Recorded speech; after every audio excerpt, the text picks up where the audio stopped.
What's going on, guys, and welcome back. Why am I standing up, you ask? Well, I'll tell you. That little problem I was having with downloading trailers and getting what I need for these reviews, I finally found a solution. Thanks to my good buddy at WFWB, who also runs another channel called R&W Reactions. I suggest you check those out, which is down in the description below. He suggested a great website, which I've checked out, I have tested, and I'm happy to announce the Repster is back. And enjoy this video as well, which this one is a long time coming.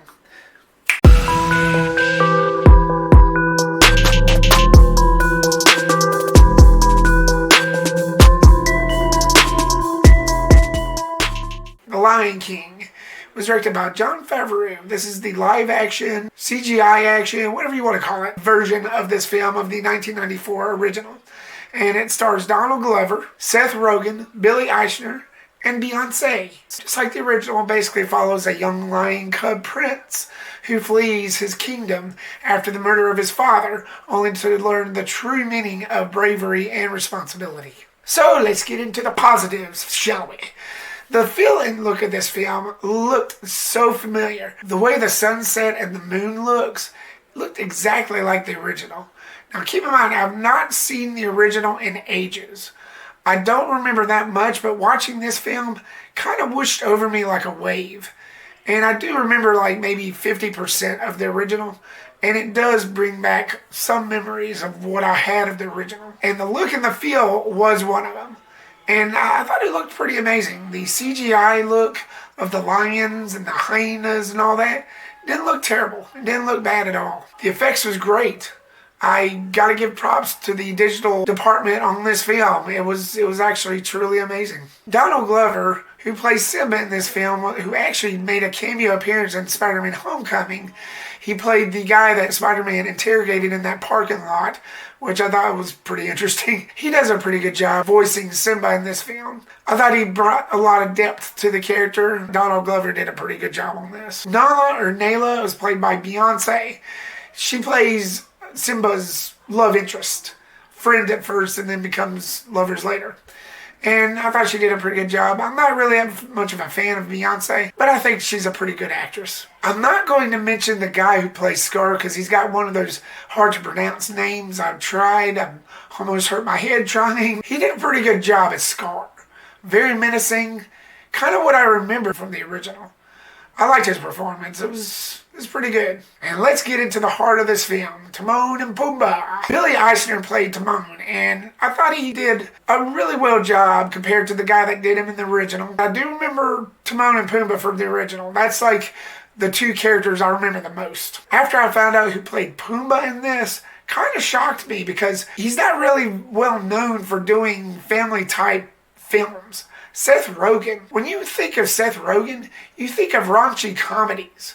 At least I do, anyway. But I thought he did a pretty good job in this. Timon and Pumbaa was what I remembered. The way they presented them in this film is what I remembered from the 94 classic.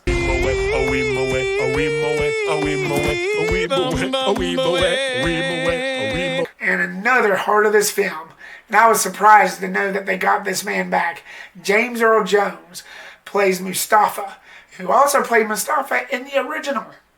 And he's got one of those voices that you know who it is. Just like Morgan Freeman, he's got one of those voices that you really resonate with. And as soon as you find out who this man is, you don't have to actually see him to know who he is. You just hear his voice and, oh, that's James Earl Jones. Everything you see exists together in a delicate balance. The score was great. Most of the music, well, ain't near all the music that I remember from the original was in this. And I like the way they sung it. A wing a whip, a wing a whip, a wing a whip. On to my mixed section. Jon Favreau, as good as a director, not to mention actor that he is, he kind of dropped some balls with this film that didn't really resonate with me. The Broadway adaptation aspect. When I was watching the film, this is a musical being a remake of a Disney classic. It's got to be a musical at some point. But I couldn't really tell in some parts when they stopped acting and then when they started singing. Like some parts in there, I was scratching my head. I was like, wait. Okay, they started singing. That's weird. But I digress.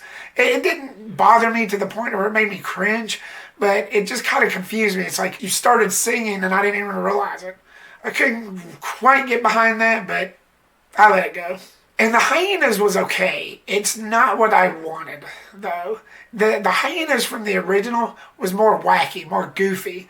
And this, they just seemed stupid. Yes, they were stupid in the original, but they just seemed more serious in a stupid way in this.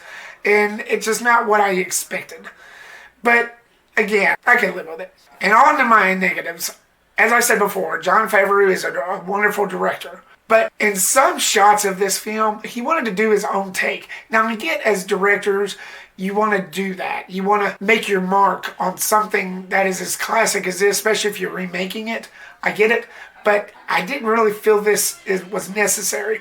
But he basically added a spectacle of a BBC wildlife documentary. And you can tell some of the shots in that where there's no dialogue.